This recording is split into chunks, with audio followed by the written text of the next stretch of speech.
할렐루야, 예수님의 이름으로 사랑하고 축복합니다. 이 시간에는 예수의 이름은 운명을 바꾼다는 제목으로 함께 은혜를 나누고자 합니다. 오늘 본문의 내용은 예수님이 십자가에 달리시는 내용입니다. 예수님께서 십자가에 달리시면서 7마디의 말씀을 하셨는데 그 말씀을 가상 7언이라며 그 첫 번째 말씀이 34절, 이에 예수께서 이르시되 아버지 저들을 사하여 주옵소서, 자기들이 하는 것을 알지 못함이니이다. 여기의 핵심은 자기들이 하는 것을 알지 못함이니이다. 우리들은 모른다는 것입니다. 우리가 뭘 압니까? 몰라요. 모르고 말하고 모르고 행동하고 심지어 모르고 남 욕하고 모르고 달려듭니다. 오늘 본문에 등장하는 인물들이 다 그렇습니다. 아무것도 모르고 말하고 행동하고 욕하고 난리를 칩니다. 그러니까 모르면서 한다는 거예요. 또한 이 세상을 살아가는 우리들도 모르면서 말하고 행동하고 판단하고 그렇습니다. 그러니까 예수님이 저들이 안다고 하는 것을 용서해 주십시오라고 기도했다는 것입니다. 어린아이를 키우면 미운 7살, 그때쯤 되면 자기가 다 안다고 생각을 하고 고집부리고 떼를 쓰는 경우가 흔합니다. 7살이 뭘 알아요? 뭘 책임질 수 있고 뭘 판단할 수 있겠어요? 그런데 7살짜리가 내가 세상을 다 안다고 나도 판단할 수 있다고 할 때에 우습고 가소롭지요. 하나님 앞에서 우리의 모습이 이보다 더하다는 것입니다. 우리는 알아야 합니다. 특별히 뭘 알아야 되나? 능력이 뭔지를 알아야 합니다. 그리스도 안에서 능력이라는 것은 단순히 어떤 일을 능숙히 하는 것, 편히 사는 것, 소위 세상의 성공이 아니라는 것입니다. 내게 주신 은혜의 자리로 가는 것, 사명의 자리로 가는 것, 십자가의 길로 가는 것이 능력이라는 것입니다. 여기 사람들이 예수님을 비웃습니다. 비웃는 내용이 35절, 관리들은 비웃어 이르되 저가 남을 구원하였으니 만일 하나님이 택하신 자 그리스도이면 자신도 구원할지다 하고, 만약 이들 말대로 예수님이 십자가에서 내려오셨다 하면 인류에게 구원이 없는 것입니다. 그러니까 이들이 능력이라고 생각하는 것이 실제로 능력이 아니고 이것은 사명을 저버리는 것이고 아무 가치 없는 인생이 되게 만드는 것입니다. 예수님이 십자가에서 내려오는 것이 능력이 아니라 십자가를 지는 것이 능력이지요. 그러니까 능력이 뭔지도 모르고 판단하고 비웃고 그러잖아요. 우리는 하나님 앞에 서 있기보다 사람들의 판단에 너무 예민한 경우가 많이 있습니다. 사람들이 이것이 능력이다 하면 이것이 능력인 줄 알고 저것이 아름다운 것이야 하면 거기에 맞추려고 엔간히 노력합니다. 여러분, 하나님이 아름답다고 해야 아름다운 것이고 하나님이 옳다고 해야 옳은 것이지요. 그런데 세상의 기준에 맞추려 하니 문제가 되는 것입니다. 마귀는 너무나 영악하고 우리 인간을 잘 알기에 우리의 감정선을 건드리는 화법으로 미혹합니다. 내가 그리스도이면, 내가 하나님의 아들이면 하는 조건을 답니다. 그러면 듣는 우리는 이를 충족시켜주고 이를 증명해주고 싶은 마음이 들지요. 그래서 마태복음 4장에 마귀가 예수님을 시험하는 장면도 똑같습니다. 내가 하나님의 아들이거든. 내가 하나님의 아들이거든. 다음에 조건절이 뭐예요? 내가 하나님의 아들이지 돌로 떡 만들어봐. 내가 하나님의 아들이거든. 뛰어내려봐. 그러면 돌에 발이 부딪히지 않고 안전할 것이야. 그럼 센세이션을 일으키고 인기를 얻어 세상의 모든 영광을 가질 거야. 그것이 성공이며 하나님의 아들다운 모습이야 라고 마귀가 속삭이는 것입니다. 지금도 계속해서 세상은 우리에게 이런 것들을 요구하고 있는, 교회다운 게 뭔지 알아? 이런 것이 교회다운 거야. 예수 믿는 게 뭔지 알아? 이런 것이 예수 믿는 거야. 이런 것들이 다 시험거리라는 것입니다. 이것들을 따라하는 것은 사실은 능력이 아니라 무능력한 거죠. 그래서 사람들한테 인정받고 칭찬 듣는 사람들, 특히 크리스찬들 가운데 구제도 많이 하고 봉사도 하고 존경받는 사람들 가운데 참 위험한 사람들이 있습니다. 원래 사람은 그렇게 완벽할 수 없는 것입니다. 그런데 너무 존경스럽고 너무 아름답게 보이고 멋지게 사는 경우에 가짜가 많이 있습니다. 가짜. 그래서 불쌍한 것입니다. 그 의식의 가면을 벗고 우리는 저는 죄인입니다. 저는 부족합니다. 불쌍히 여겨주세요. 이런 고백이 있어야 자유로울 수 있는 것입니다. 예전에 행복전도사라고 나는 행복합니다. 나는 행복합니다. 항상 사람들을 웃기고 우울한 사람들이 그의 강의를 통해 힘을 얻고 그랬는데 정작 그 행복전도사가 자살했습니다. 얼마나 힘들었으면. 너무 예쁘고 잘생긴 남녀 배우가 결혼해서 서로 끔찍히 사랑하며 날마다 행복한 모습으로 모든 사람들의 부러움을 샀는데 갑자기 성격 차이로 이혼한대요. 남들에게 보여주기 위한 쇼인도 부부였지요. 또 너무 희생적으로 기부하고 구제하는 사람들이 있어요. 병적으로 이 사람은 기부하는 것으로, 봉사하는 것으로, 아름다운 것으로 인정받고 싶은 것입니다. 그러다가 옆에 동료가 자신보다 더 많이 기부한 사실을 알고 막 화를 내더라고요. 병입니다. 공로주의입니다. 이것이 신앙을 입으면 율법주의가 되는 것이죠. 십자가형은 굉장히 끔찍한 사형제도입니다. 그 고통은 엄청난 것이죠. 그래서 어떤 목사님들은 이를 자세히 묘사합니다.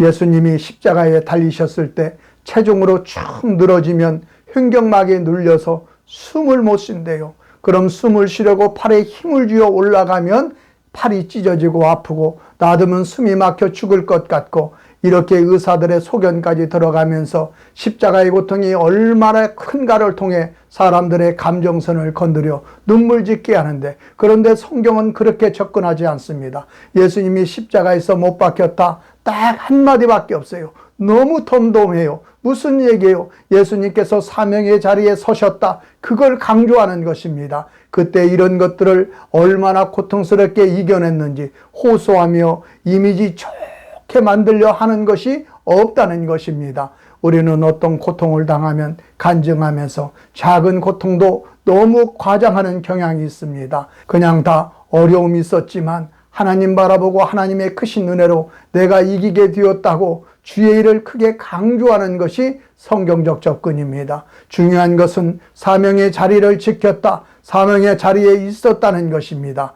이와 비슷한 맥락에서 요한복음 10장에서 예수님은 나는 선한 목자다, 선한 목자는 양들을 위하여 목숨을 버리면서 18절에 이를 내게서 빼앗는 자가 있는 것이 아니라 내가 스스로 버리노라. 내가 십자가 지는 것은 억지로 하는 것이 아니라 내가 스스로 버리는 거야 하면서 나는 버릴 권세도 있고 얻을 권세도 있다고 합니다. 능력이 뭔지 알아요? 버릴 권세가 능력이에요. 피하는 것이 아니고 버릴 권세가 능력이라고요. 내가 사명을 감당하기 위해서 사명을 향해 나가는 게 능력입니다. 사명을 지킬 자리, 사명의 자리를 지킬 수 있는 그 버릴 권세가 진짜지요. 그런 능력이 있게 된다는 것입니다. 그런데 사람들은 하나님 앞에 서려 하지 않고 사명의 자리에 서려고 하지 않고 사람들이 나를 어떻게 볼까? 사람들에게만 잘 보이려 합니다. 나 에고지요. 사울왕이 그렇게 살았어요. 우리는 사람들에게 보란듯이 살고 싶어 합니다. 화려하고 또 자랑스럽게. 하나님 앞에 서는 게 뭐예요? I am who I am. 나의 나된 것은 하나님의 은혜라고. 나의 나된 것, 사명자로서 내가 서 있는 거죠. 그것이 진짜 나의 모습이라는 것입니다. 여러분, 세상 사람들에게 속으면 안 된다는 거예요. 하나님 앞에 능력은 내가 있어야 될 사명의 자리에 서 있는 게 능력이고 하나님 바라보는 게 능력이라는 것입니다. 그런데 세상의 사람들은 이미지예요. 세상의 이미지에 부합하려고 하면 시험이 있고 타락입니다. 세상 사람들은 요즘에도 교회 이미지가 나빠서 전도가 안 된다고 걱정하는 분들이 있는데 세상 사람들에게 교회 이미지가 좋았던 적은 없었습니다. 교회가 세상에 맞추어 준다고 교회를 칭찬하지 않아요. 어차피 세상은 하나님을 대적하며 하나님의 일을 방해하는 세력입니다. 본문에서도 예수님 이미지 완전히 망쳐놓습니다. 이미지 어떻게 망쳐요? 여기 지명이 해골, 히브리 말로 골고다, 해골, 골고다 나쁜 이미지요. 그 다음에 두 행악자, 오른쪽, 양쪽 다 강도입니다. 그 사이에 가운데에 있는 예수 도매급으로 강도겠지. 그렇게 이미지를 만들었어요. 예수님의 이미지를 아주 강도로 악화시켰다는 것이지요. 33절 해골이라 하는 곳에 이르러 거기서 예수를 십자가에 못 박고 두 행악자도 그렇게 하니 하나는 우편에 하나는 좌편에 있더라. 세상은 항상 권력과 힘을 가지고 교회에 대해 나쁜 이미지를 만듭니다. 그러면 우리는 이미지가 나쁘면 전도도 안 되고 힘들다고 그러는데, 아니, 이미지로 전도합니까? 이미지 마케팅입니다. 교회는 이러는 것 아닙니다. 본문을 보아도 나쁜 이미지 속에서 예수 그리스도의 권능이 나오잖아요. 그러니까 하나님께서 주시는 권능으로 이기는 것이지 이미지로 싸우는 것 아니라는 것입니다. 세속적인 사람들, 인본주의자들이 맨날 이미지가 좋아야 한다고 하는데, 예수님은 최악의 이미지 속에서 구원시킬 사람은 다 구원시켰다는 것입니다. 권능이죠. 그러니까 사명의 자리에 서 있는 게 중요한 것이지 이미지가 아니라는 것입니다. 이미지는 세상 사람들이 아주 나쁘게 만들어 가는 것입니다. 사도 바울도 한때 자신의 이미지 때문에 고민했던 사람입니다. 고린도후서 12장에 그에게 가시가 있고 그 가시가 간지르란 설이 있는데, 자신은 설교를 하며 다른 사람들의 병을 고치고 구원으로 이끄는 능력을 행하면서 바울 자신은 설교하다가 갑자기 퍽 쓰러지고 부들부들 떨고 거품을 흘리면 완전히 스타일 구기는 것 아닙니까? 그래서 사도 바울은 하나님, 내가 잘되자고 하는 것 아닙니다. 하나님의 영광을 가릴까 봐 그러는 것입니다. 교회 이미지가 나쁘면 안 되지 않습니까? 내가 사도인데 사도가 이러면 안 되는 것 아닙니까? 하고 육체의 가시를 거두어 달라고 3번이나 간구했습니다. 그때 하나님의 응답이 내 은혜가 내게 족하다고 안 고쳐주셨습니다. 그러면서 내 능력이 약한 데서 온전해진다. 너는 나만 철저히 의지하면 되란 응답에 바울은 깨닫습니다. 아, 그리스도의 능력이 내게 머물게 하기 위해서구나 하고, 우리가 약해야 주님도 의지하고 이미지로 일하는 것이 아니라 하나님의 능력으로 일하는 것이란 사실을 깨달았습니다. 그러니까 우리의 이미지가 나빠도 우리가 약하다 할지라도 할 일 다 할 수 있다는 것입니다. 그런데 우리는 하나님의 능력이 머무는 싸움은 안 하고 가시 없애는 데만 몰두하고 이미지 좋게 만들기 위한 노력만 하고 있다는 것입니다. 가시가 있어도 그만, 없어도 그만이지, 유익하니까 주신 것이지, 교회가 이미지를 통해서는 절대 세상을 이길 수 없는 것입니다. 능력이 있는지, 그리스도의 능력이 내게 머무는지 바라볼 줄 알아야 하는 것입니다. 그런데 오늘 예수님의 말씀이 너희들은 그것을 모른다는 것입니다. 사명의 자리에 서 있는 것이 능력이고, 십자가를 지는 것이 능력이고, 자기 자리에 서 있는 것이 능력이고, 예배, 기도, 선교의 자리에 서 있는 것이 능력이라는 것을 몸소 보이는 것입니다. 우리는 돈을 많이 모은 사람을 능력 있는 사람이라고 합니다. 그러나 성경에서 돈은 만나와 같이 사용되는 소모적 개념입니다. 광야에서 만나 필요했습니다. 단지 살기 위해 하나님의 약속의 땅을 향해 전진하기 위한 양식일 뿐입니다. 그래서 만나 많이 가졌다고, 많이 모았다고 자랑할 것이 없었습니다. 다음날 다 썩어 없어질 것이기 때문입니다. 만나를 모은 것이 자랑하기 위해서는 딱 한 가지, 몸이 불편한 이웃과 나누는 것입니다.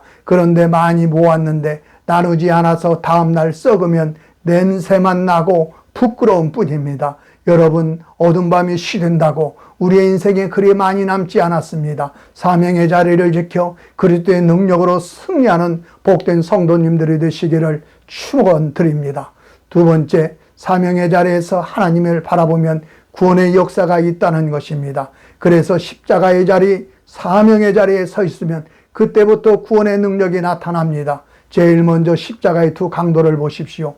누가복음에는 오른편의 강도는 구원받고 왼편의 강도는 지옥 갔다 하는데, 마태복음 27장은 함께 십자가에 못 박힌 강도들도 이와 같이 욕하더라. 두 강도 다 예수님을 욕했어요. 그런데 욕을 하다 보니 예수님은 다르거든요. 뭐가 다르죠? 예수님의 기도가 달랐습니다.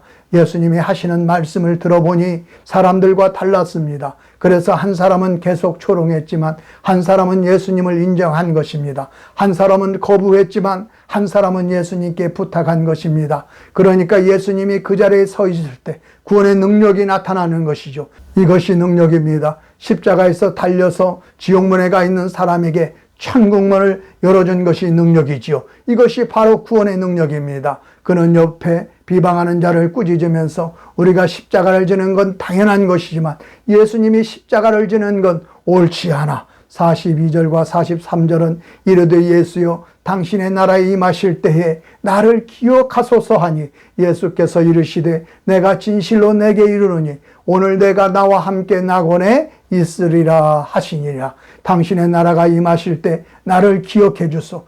구원은 내가 기억한다고 구원받는 게 아니에요. 하나님이 나를 기억해야 구원받는 것입니다. 나를 기억해 주세요. 그런데 오늘 내가 나와 함께 있으리라. 하나님의 기억이 구원입니다. 여기 예수여 부르잖아요. 예수여, 예수 이름이 능력이 있다는 거예요. 예수 이름이 십자가의 능력이라는 것입니다. 십자가의 능력, 예수 이름의 능력 같은 동의어입니다. 여기에 구원의 역사가 나타나는 것입니다. 지옥문 앞에 서 있는 강도 천국문을 열게 됐어요. 운명이 바뀌잖아요. 우리도 마찬가지입니다. 너무 늦은 때는 없습니다. 어느 때든지 예수여, 예수여 부르면 거기에 구원의 능력이 나타납니다. 찬송가 144장 예수여 예수여 나의 주 위하여 보배 피 흘리니 죄인 받으소서. 사도행전 4장 12절은 다른 이로선 구원받을 수 없나니 천하 사람 중에 구원을 받을 만한 다른 이름을 우리에게 주신 일이 없습니다. 예수의 이름에 구원이 있고 십자가 붙들 때 구원이 있는 것입니다. 여기 오른편 강도의 특징이 뭐예요? 진실했어요. 바리새인들이 왜 구원받지 못했어요? 진실하지 않아서. 세상 사람들은 선과 악만 따져요. 맨날 옳으니 그러니 아침부터 잘 때까지 매일 만나서 하는 일이 자신이 하나님이 돼서 옳고 그름만 판단합니다. 그러나 하나님의 나라는 진실과 거짓이에요. 진실과 거짓, 힘이 없어도 진실할 수 있습니다. 약해도 진실할 수 있고 죄인도 진실할 수 있습니다. 진실이 뭐예요? 나 죄인입니다. 약한 사람은 나 약합니다. 부족한 사람은 나 부족합니다. 병든 사람은 나 병자입니다. 예수 앞에 진실한 사람은 다 구원받았어요.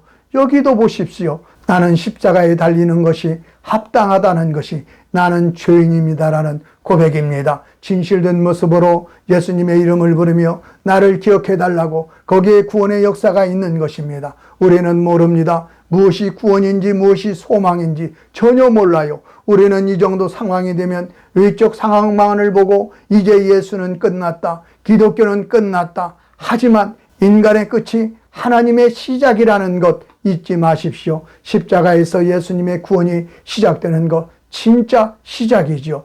강도부터 구원하면서 이제 다 구원시키잖아요.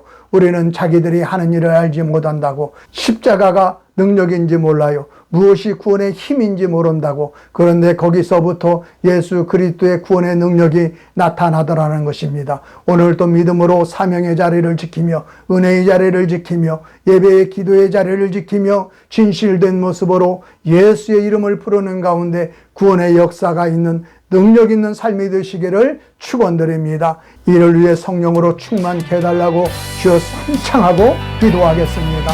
주여 주여 주여. 하나님 아버지 고맙고 감사합니다. 예수의 이름이 능력인 줄 믿습니다. 십자가가 능력인 줄 믿습니다. 사명의 자리를 지키는 것이 능력인 줄 믿습니다. 마땅히 주어진 일에 충실하는 것이 능력임을 믿습니다. 오직 아버지 하나님의 그리스도 안에서 나의 모든 것을 맡기고 하나님 아버지 사명의 자리, 하나님 아버지 기도의 자리, 예배의 자리에서 묵묵히 주님을 바라보고 구원의 역사를 기다립니다. 하나님 아버지 우리의 입술의 고백과 우리의 헌신 가운데 놀라운 생명의 구원의 역사가 있게 하여